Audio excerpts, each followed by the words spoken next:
Oh boy. Welcome back to the channel, everybody. It's your boy Street Samurai here with Jackson Frost, one of our newest members of Team Sleeveless.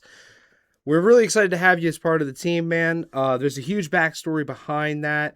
You know, you're one of those names across the servers. People know who Jackson Frost is, right? Some reasons, for reasons, right? For reasons. So, Yeah. buddy, let's talk about you for a minute. Tell us how you got into UA. Tell us a little bit about you and why you wanted to be a part of Team Sleeveless.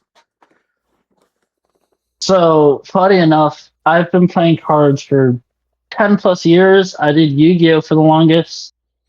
3 years ago, I got into Magic, and when I moved to Charlotte about a year ago, I went to my locals, and there wasn't a lot of Magic players, but there was a lot of Yu-Gi-Oh players. Um, and so I played Yu-Gi-Oh for a week, quit Yu-Gi-Oh again because it was not fun anymore. And I went and I looked at the UA decks, and a while back, someone had actually taught me UA once. I don't remember how to play it, but they showed me the Hunter x Hunter structure.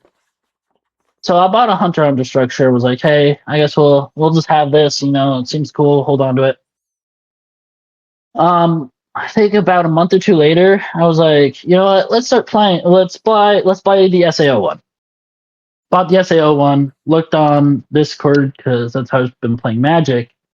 Found a couple servers, hopped in there, Dojo being the first one that I actually joined, and they said, "Hey, buy a second structure to really spruce the deck up." So I did that, and I've been playing since December. Oh, wow. So I've actually been playing a little bit longer than you then. I started in October. Noise. It seems to be like a pretty common theme across Team Sleeveless as a whole is we've all started fairly recently compared to a lot of people who have been playing for the last 1 to 2 Well, years.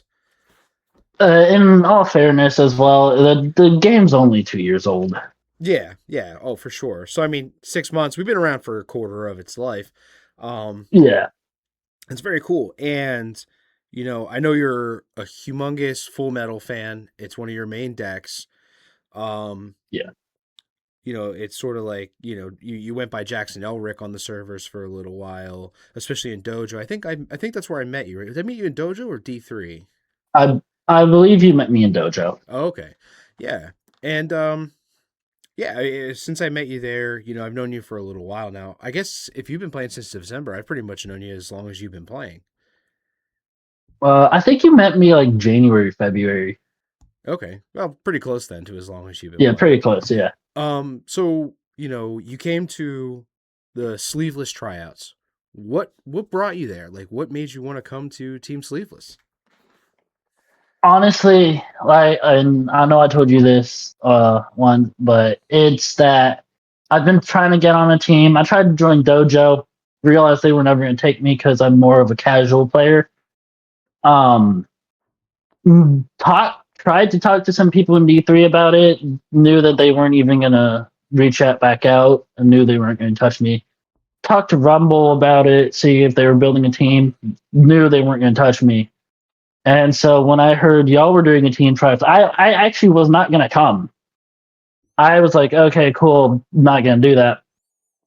Um, but then Cars came up to me. He's like, "Yo, I'm doing the sleeveless tryouts," and I went, Cars. He's one of those people that I trust. He's really awesome. If he's doing it, I guess I should do it too. And so I came in. Funny enough, right before you guys started, I was talking about starting my own team as more of a casual team. And then I came to your tryouts, had to listen to what you had to say, and realized you guys were doing something almost identical to what I was trying to do. But I was like, these guys already have like kind of a foundation, kind of a support already. It would make more sense if I just joined them rather than trying to start from scratch with funding that I might never get. Hey man, we'll take that. We'll take it. It's like the last ditch, like almost lost hope, but we'll give it a shot. Why not? Situation. Yeah. That's cool, man. We're glad to have you though. And I gotta say, right after really we formed the team, we got into a Monday night fights on the dojo. You came, you brought your all, and you actually performed better than I did in the rankings. It was good to see you come out and really put your best Yeah, foot forward. yeah. I was. Uh, the only downside is since then, Ichigo just hasn't been performing the way he did that night, and I went 0-2 in Rumble. First game didn't see my double gen. Second game just couldn't get there quickly enough, and I realized Ichigo's not really working the way he needs to be working. So I've Maybe kind of put him on hold. maybe it's just a reps thing. A little bit of beginner's luck. You kind of see how it works, but maybe you just need the reps to really kind of like figure out. Um, like the different scenarios, like this is what I'm drawing, this is the what the deck's giving the you to work thing with. about the thing about Ichigo is very removant. He has a lot of removal. However, if you don't see the pieces to remove things, you're kind of in a bad spot Mm-hmm. because it's also the removing things that powers up like the nullify impactor. And if you can't remove the things, you really are not in a good situation. Yeah, okay, that makes sense for sure. But I mean, that kind of brings us to like your signature deck, right?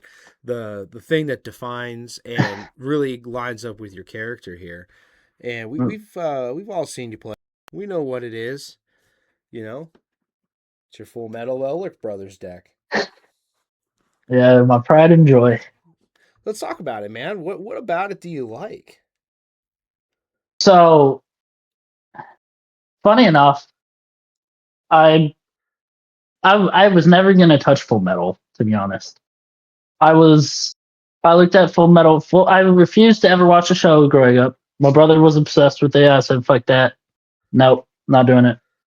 No, I don't watch mainstream anime. I've seen a couple mainstream animes like Death Note and stuff like that, and then I started playing UA and saw the deck. I looked down. Okay, that's cool. Decided to watch the original version. Loved it. I was like, "Wow, this is what I've been refusing to watch."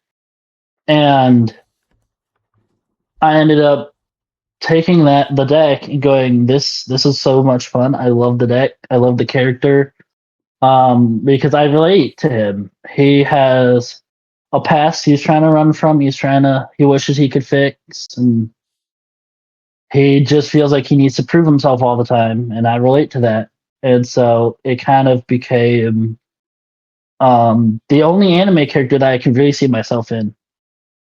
The only difference is I'm taller than him, but don't tell him that.